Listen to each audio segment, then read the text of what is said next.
Have you ever been lost? I have. I was deer hunting in South Arkansas in the middle of a huge pine forest, and I became lost. Didn't know where I was. I stumbled around in circles. I was aimless. I didn't know where I was. I kept trying to get my bearings, and after several hours, the sun started going down, and truth be known, I became afraid, and panic was beginning to set in. Finally, I stumbled out on a logging road, and I instantly knew where I was and breathed a sigh of relief. When you're lost, what do you need? Well, I needed a compass, a GPS. I needed someone who knew where I was and who could give me directions on how to get out of there.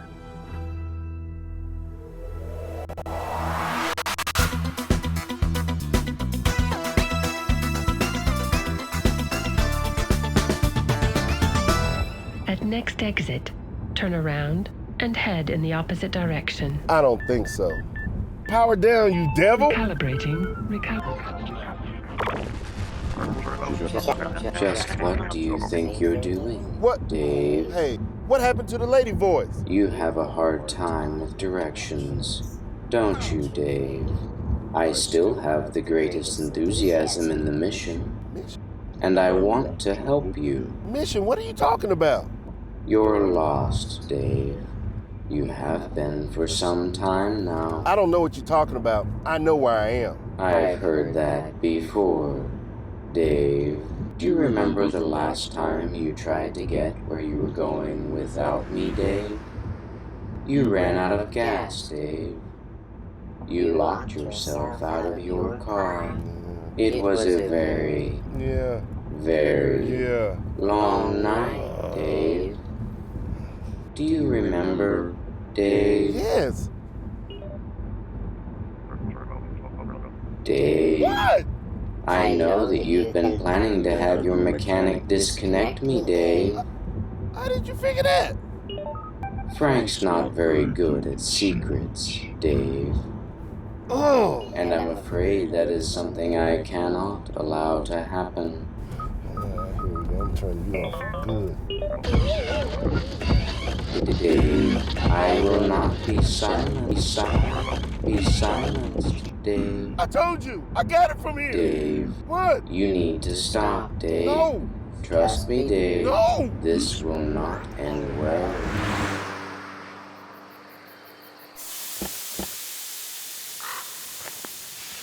Dave, I think your phone's in here too, Dave.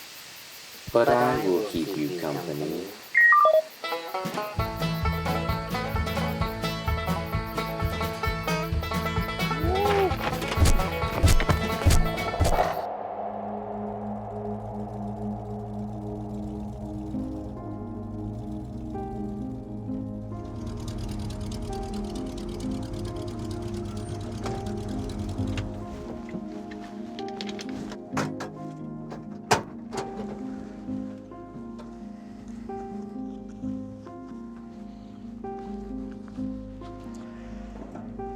You know, I've heard it said that a boy without a father is like an explorer without a map.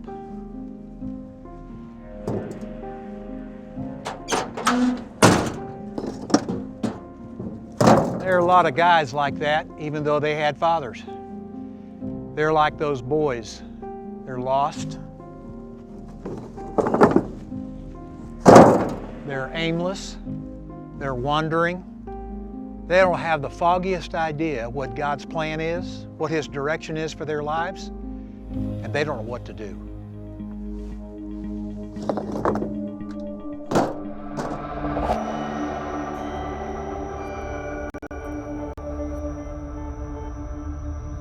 I think for all of us, the long view does not come naturally.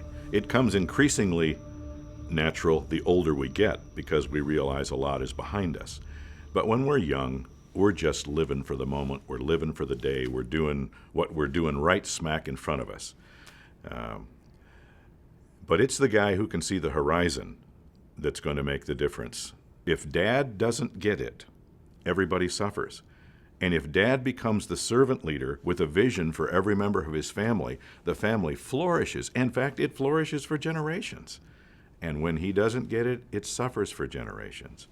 The heart of provision is vision, direction, purpose, advancing. It's vision. And the little prefix pro is ahead of time. So it's a prevision. So it's having a vision for those who are near and dear ahead of time. I, by God's grace, had 3 sons. I wanted them to become men. So I have to have a vision for their manhood while they're still playing with tinker toys and don't even know what a man is yet. But if there are things we can do in playing with those little kids' games to help them begin to prepare to become men, it's only a good thing, and that's provision. I had a grandpa who was playing a table game with me, and I cheated, and he caught me, and he said, "Stu, you're a Weber boy, and Weber boys don't act like this." And what he was thinking was not, this little kid is cheating at a 6-year-old game, and therefore that's really bad. He's thinking, when he's a man, what's he going to be? He cannot be a cheater. And so I need to provide for him a vision for who he is ahead of time. That's the heart of provision. I grew up in a family where my father, while we had adequate food on the table and adequate shelter over our heads, and we usually had an automobile if we needed to go somewhere, the heart of Dad's provision was spiritual. My picture of my father is sitting at the dining room table with Bible reference books open around him, studying these little bitty words in this funny little book. That's all I knew, but it's my vision of my father to this day. Dad never lost the vision for spiritual provision, and he came to that as a young man of 32 years of age. I remember when he changed his direction, and it stamped me for all of my life. If men could just get that, they would be providing, that my life is not about me. My leadership is not about me. I'm following the King of Kings, who is the servant of servants, and I lead by serving.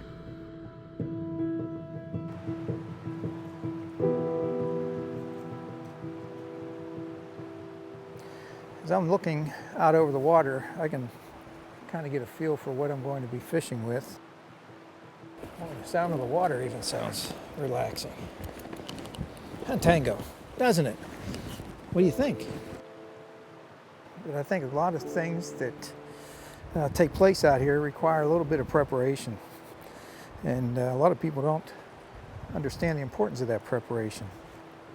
So part of the preparation is make sure I have the proper flies so that whenever I determine the right imitation I want to use, I can put it on. And oftentimes it is overlooked. You just get in a hurry to get to the place you want to fish and just start casting, and it isn't near as productive as it would be as if you took your time. Prepared ahead of time and observed the situation. Like a good Boy Scout, you gotta always be prepared. Have all your little gadgets. So after the observation, determine what fly. And there's so many different flies to use. My goodness.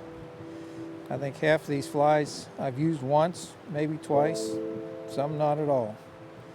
We'll try to figure out what fish we're going to eat today. That's always the tough task. So let's go with this one. No, not that one. Let's try this one. That one looks good. That fly might work. We'll give it a shot. We got fish. We're coming. Tango. You gonna go catch a fish? There we go. Nice cast right there. In behind that brush. Good. A man's vision for himself and for his family has to be shaped by his understanding of the purpose for which he was created. If you don't get that, then your vision is no more than a self-serving desire. When we talk about vision, oftentimes what we mean is a dream, a hope, what I really want. And so I'm a man of vision if I make a decision about the brass ring that I want to pursue and I go after that brass ring. I think our vision has to be shaped by the purpose for which we were created. David said, I'd rather be a doorkeeper in the house of the Lord. You know, it's okay to be a doorkeeper in the house of the Lord. And so most guys, when they start talking about vision and their unique place and so on and so forth, what they mean is, you know, how do I get to be something more than a doorkeeper? You started on the wrong foot already. I don't need to be unique. I don't need to be recognized. I don't need to be praised. I don't need to be known. My desire is to make Christ known. That's my desire.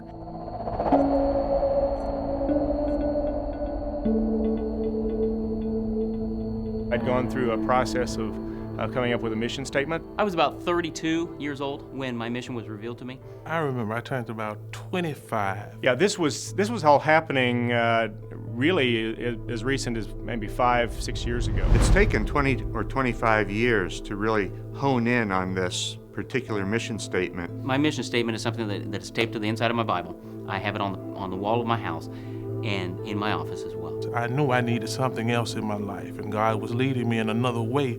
I didn't know it at the time. Write a mission statement. And I tried to do that, and it became very large and cumbersome. I was seeking to become more effective at my day-to-day life. How will it impact my son when I'm gone? It's not something I created.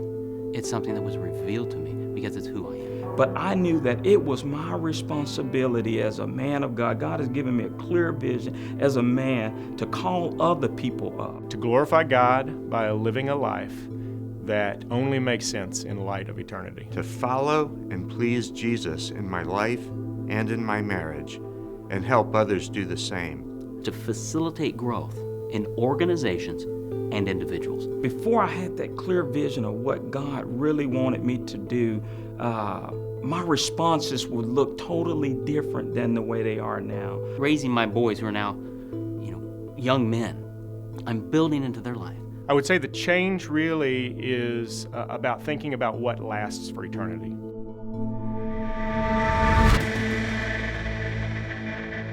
You know, you're coaching your football team, you're playing an opponent, and on Monday night, you start looking at that team, and you look at 5 or 6 games that they played, and you're looking for not only how you think they're going to attack you, what their strengths are, and what you have to stop, but you look for their weaknesses.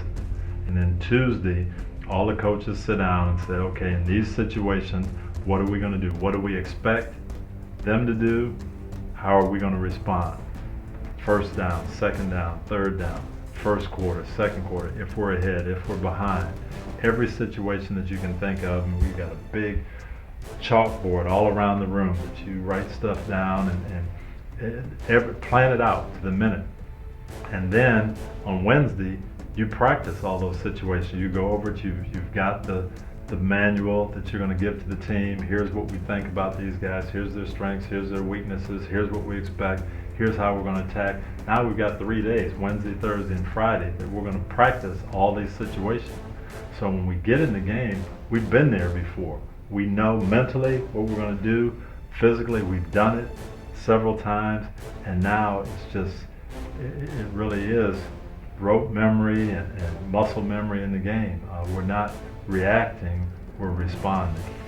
If we just showed up on Sunday and said, okay guys, go out and play, they would say, we're the worst coach team in football. We need a new coach.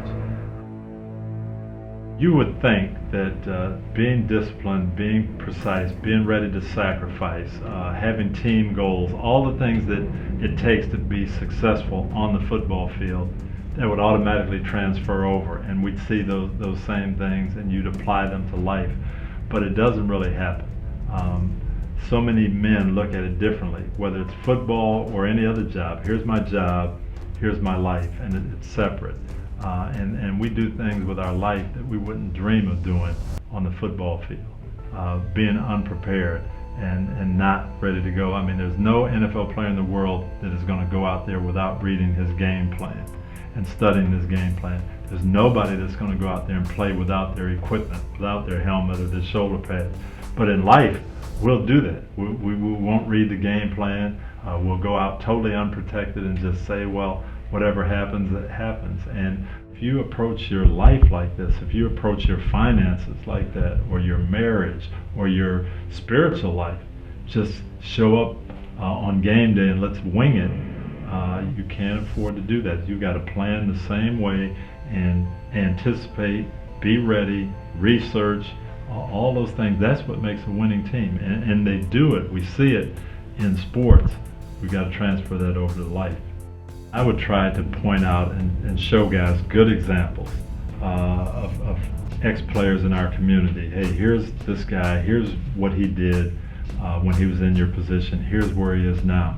Here's the negative side of it. Here's a guy you're familiar with, and here's what happened to him. He didn't plan, didn't take care of business, he bought cars, he spent money, and here's where he is now.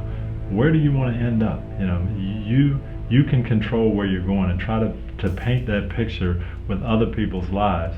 What I found is so many guys, when you did start talking about life and developing as a person, they would eat it up because they haven't had a lot of that.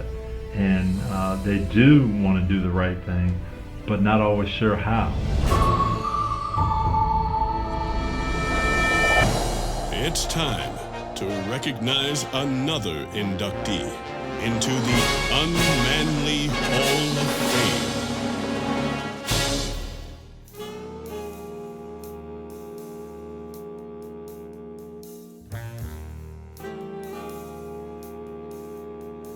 I'm all in, cowboy.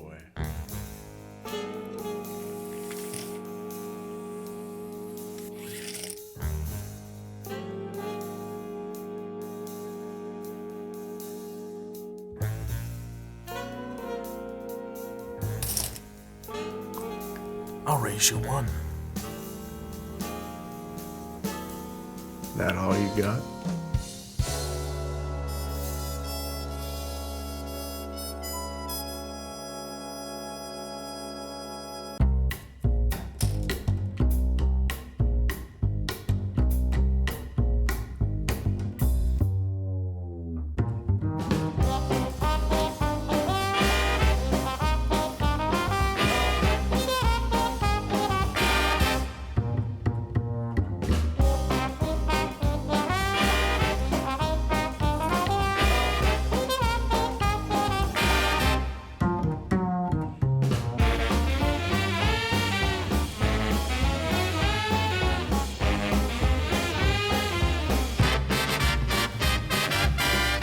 Call it. Friendo. Honey, you ready to go? Just a second, dear. You got any jacks? Gooffish.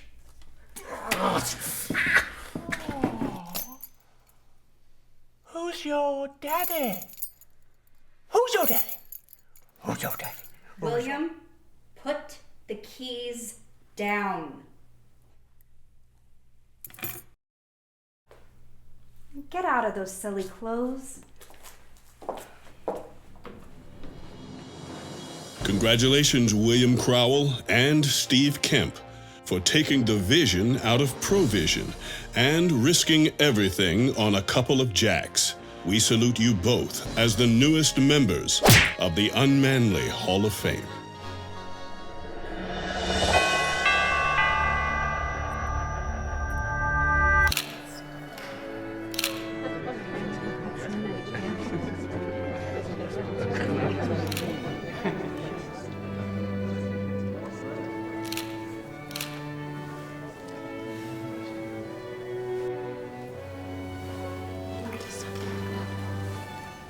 Come on up, Dave.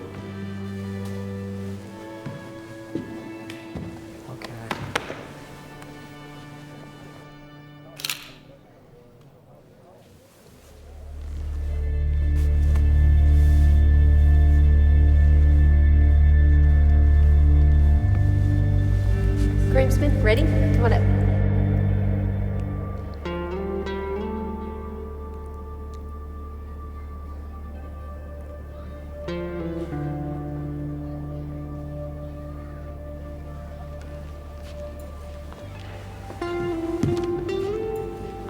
So I sit together? Good, thank you. Put your hands in your pocket. All right, ready again?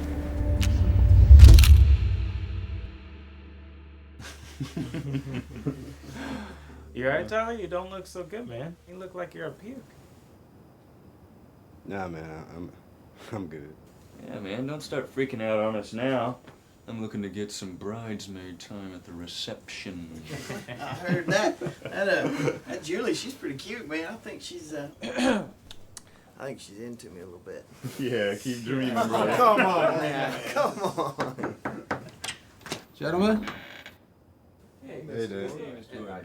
can I have a minute with the man here? You got it. I got it.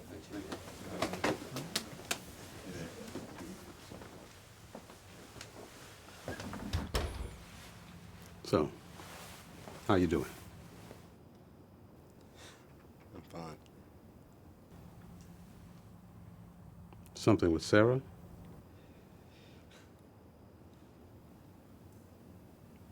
No, we're good.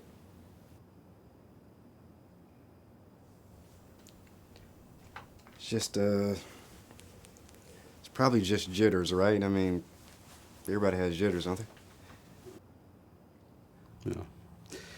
Yeah, I had jitters. It's just that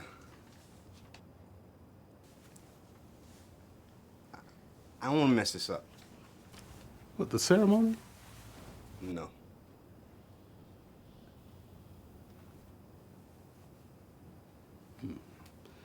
I guess you might. I did. I messed up bad. It wasn't just you. I mean, Mom, Son. she had... Son, you know what it really hit me? That I had really messed things up. You were 3 for 3. You had a winning run with the hit to left. You remember that? Oh, yeah, I remember that. And when the game was over, I went down to the dugout. Russ, your mom were there. They were handing out sodas. And I thought, should have been me. Should have been me. Truth is, I let it happen. Should have been a man. Should have had a plan, but I didn't. See, that's what I'm trying to tell you, Dad. I mean, you're a smart person, right? You're a good person, but look at what happened. But it didn't just happen. It happened in part because I didn't have a plan to keep it from happening. And honestly, I didn't even know I needed a plan until it was too late. See, that's the thing. I don't feel like I have a plan. You and Sarah, you went to that weekend to remember marriage thing, right? Yeah. And you both committed to Christ, right? We are. So you're praying together. You're going to church together. You're off to a good start. You and her are light years ahead of your mom and me when we got married. But I've seen people in church get divorced, and I just can't help but what if I mess up? Well, you're going to mess up. And you're going to have those days where you feel like you made a huge mistake. That's very reassuring, thank you. I appreciate that. Listen, when those days come, you call me. You've got a good foundation, and you're headed in the right direction. And that's a good start. But, son, what if... Son, it's a walk of faith. And you guys can do this. Russ, your mom, and I will be there to help you. Cheer you on. Tyler, they want us to get lined up.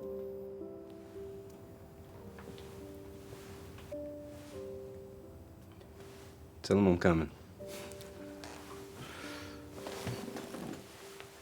Thanks, Dad. I'm glad I could be there for you. You look good. Thank you.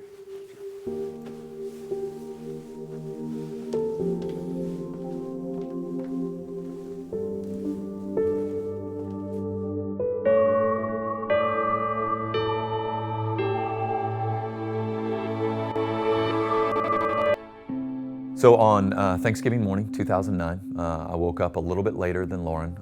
Lauren had been in the kitchen kind of preparing breakfast and some dishes to take to our in-laws. We were going to do Thanksgiving dinner with her parents. They lived just a few blocks from us. And so I got up and poured myself a cup of coffee and then asked Lauren if I could do anything to help. And she said I could feed Nora, our youngest daughter. I could just hear the normal sounds of like a normal morning, and could hear the kids playing, could hear the TV humming. All of a sudden I hear just this crash that interrupts just the normal sounds, and I'm just waiting to hear Matt say, "Don't worry about it, Lauren, I got it."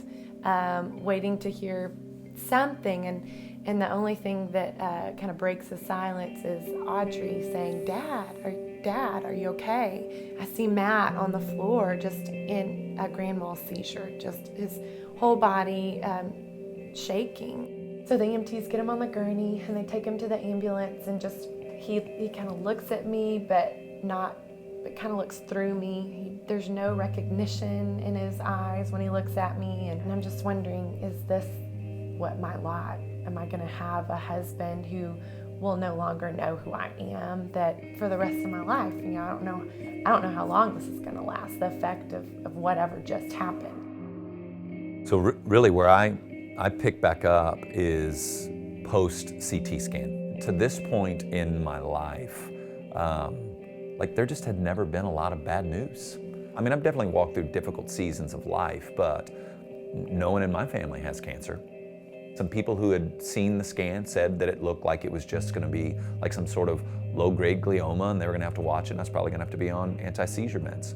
And so going into Tuesday, my expectation is to hear those kind of things. And so we walk into Barnett's office, sit down, he pulls up that scan, and I mean, very quickly says, this looks bad. This will kill you. The question now is when. I mean, I felt like I got punched in the soul. That was the first time maybe in my life that it felt like the floor dropped out from underneath me. I asked the question, what's the prognosis? And he said 2 to 3 years. So I think more than anything, the prognosis is what just, felt like a kick to the stomach. I shed some tears and then geared up. I mean, I don't know how else to explain it. I just felt like I shed some tears, and then we were like, okay, let's see what the Lord's gonna do. What the Lord stirred up and showed me is that I had some idolatry in my life, and I had some confidence in me in my life that ultimately is the kind of idolatry that you would never get in trouble for. That I really believed that my kids were gonna know and love the Lord, not because He was gracious and merciful to them, but that I trained them in it. And so there's an element that God has called me to train them, but really all I can do with my kids is put kindling around them. I can't light the fire. I can just put the little sticks there in the hopes that the Holy Spirit will. And so the Lord had to just really graciously go,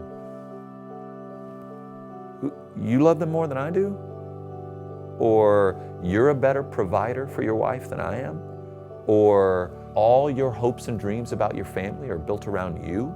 And those were the kind of gut checks the Lord was having with me. Ultimately, I want to provide for my family, and I want, if something happens to me, for them to be taken care of. But ultimate care is going to be the Lord and His care for them. We want to express our desire for this before the Lord, while simultaneously saying, but what you want is better than what we want, and what you want will bring more joy than what we're saying we want.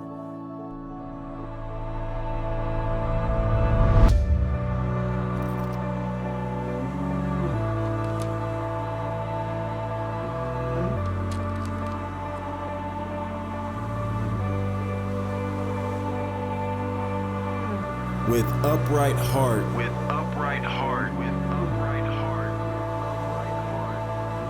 He shepherded them.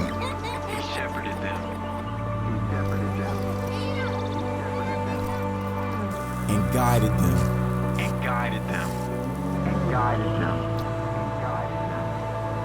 With his skillful hand.